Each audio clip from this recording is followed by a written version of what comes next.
everyone, it's Maya from WholesomeYum.com, and today I'm showing you how to make zucchini lasagna. Zucchini lasagna is a low-carb, healthy version of traditional lasagna, but we're using roasted sheets of zucchini instead of the traditional pasta noodles. And let me tell you, you're not going to miss the noodles one bit. This lasagna has all the flavor. As always, I've got some tips and tricks for you for this recipe.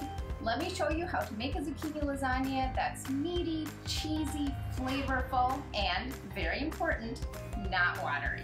Let's do this.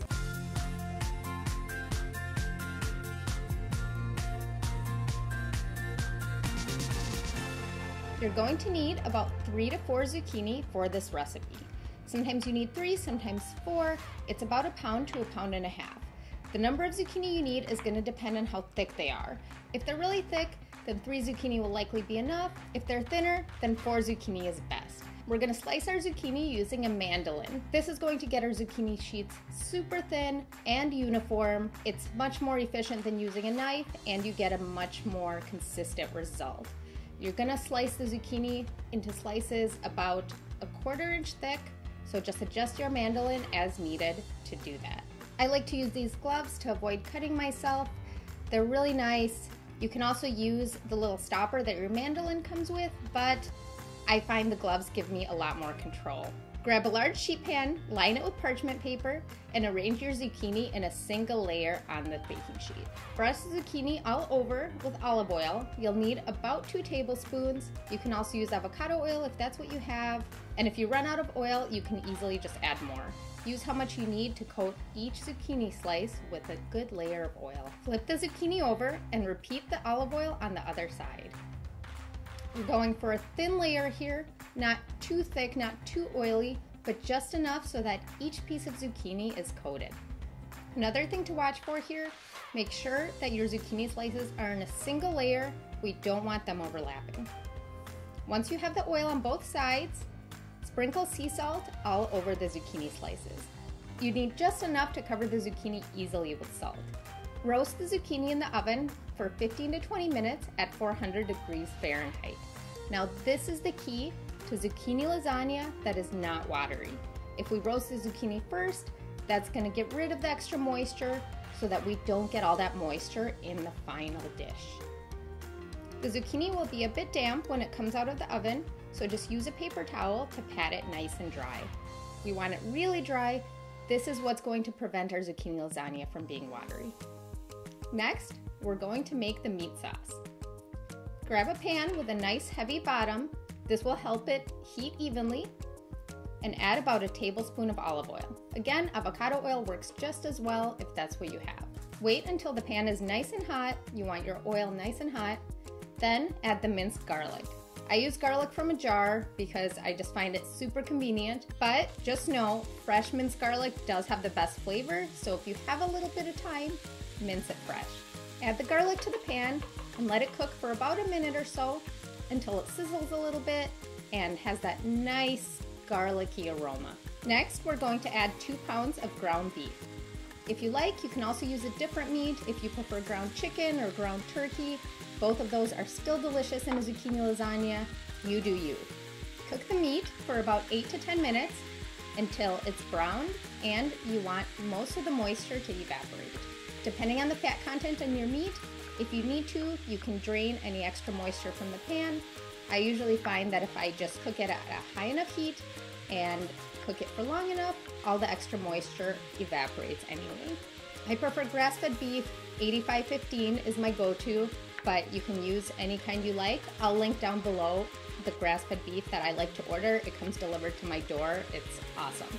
Unlike most beef recipes, we are not going to add any salt or pepper to the beef. This one doesn't need it because we already have plenty of salt on the zucchini, plenty of flavor that's going to come from the marinara, and the cheeses are also going to be salty, so we want to keep our ground beef just the way it is. Don't need to add anything to it just yet. I always cook my beef over medium-high heat because that's what gives us that nice browning.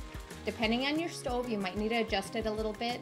Sometimes even high heat is great if your stove is less powerful, or medium-high depending on your stove. Once your ground beef is brown, add 2 cups of marinara sauce. We're going to mix it all together with the meat. and depending on how thick it is, you might need to simmer it for a little bit longer. If the sauce is already pretty thick, then you can just take it off of the heat right away. But if it's a little bit liquid, then it's a good idea to simmer it for a little bit so that it thickens up. Again, we're avoiding that watery zucchini lasagna. We want it to be nice and thick and of course, full of flavor. If you like, you can also add a little Italian seasoning at this step. Depending on how flavorful your marinara is, you could add some other seasonings or spices. I keep it simple. My marinara sauce is already really flavorful. And if this is important to you and you want this to be a low-carb zucchini lasagna, be sure that your marinara sauce does not have any added sugar. Check those ingredients. Set your pan aside onto a hot pad, and next we're going to make the creamy cheese sauce. The first thing you'll need is 12 ounces of ricotta cheese. I highly recommend using a full-fat ricotta. It has the best flavor, it has the fewest carbs, it's going to give you the best zucchini lasagna. Next, we're going to add half a cup of grated Parmesan cheese and crack 1 large egg into the bowl as well. You don't have to whisk it first. We're going to mix it all together right in the same bowl. Keep stirring until everything is nice and smooth. You can probably see a lot of the ingredients for making zucchini lasagna are very similar to making a traditional lasagna. We're going to have the same cheese layer, the same meat layer. The only difference is going to be the pasta, and it's still going to be full of the same delicious Italian flavors. Finally, it's time to assemble the lasagna. You'll want a 9x13 baking dish. I like a stoneware baking dish. It heats up a little bit more evenly than a glass one, but glass will work as well. 9x13 is the size you want though. Arrange the zucchini slices in a single layer on the bottom of the baking dish. Your zucchini slices should be nice and dry by now. We roasted them, we pat them dry with paper towels, but if you notice they started seeping moisture by the time you started adding them, pat them dry again before you add them to the baking dish. Next, we're going to add the meat layer. Cover the zucchini in a single layer with your beef marinara. You want to use up about half of the beef marinara because we're going to layer the same ingredients again a second time later. You can see the beef is still nice and hot. This is actually going to work to our advantage. We're not going to have to bake the lasagna for very long once it's all assembled, but if your beef did cool, that's totally fine too. Just know you don't have to wait for it to cool before you assemble this. By the way, if you wanted to make this zucchini lasagna as a make-ahead meal, you totally can. It's really easy to assemble all these layers and then just store it in the fridge before baking, or you can even freeze it. It's super convenient. Next, we're going to add the ricotta layer. It's best to add little dollops of the ricotta mixture. Don't just dump it all in the middle because that would make it harder to spread. The little pieces all throughout will make it easier to give you a uniform layer, and if you have 2 spoons on hand, that can make it a little easier to release as well. I had one at the time, so I'm just using the one. Again, we're going to use about half of the ricotta mixture. Just like the beef, we're going to save the other half for later. Use the back of the spoon to spread the ricotta mixture evenly over the beef. It's going to mix a little bit with the beef, that's totally fine. Just do the best you can to get it in as even of a layer as possible. Be sure you spread the ricotta layer all the way to the edges because we want those edge pieces to have the same delicious flavors as the center. Now we're going to layer on the shredded mozzarella cheese. I usually buy pre-shredded cheese for convenience. It's low moisture, part skim. If you like, you can also shred your mozzarella fresh. It'll be even more gooey and delicious if you do that. We're using a good amount of cheese. It's going to be 2 cups for the whole recipe, and again, we're using half now and half later. So it's going to be about 1 cup at this step and the 2nd cup later. Now we're going to repeat the same layers all over again. Layer the zucchini slices over the mozzarella. You may need to shift them a little bit like I did if you notice that it's not going to fit evenly. We don't want them to overlap too much, but we do want all the pieces to fit in a single layer. Now add the remaining ground beef marinara.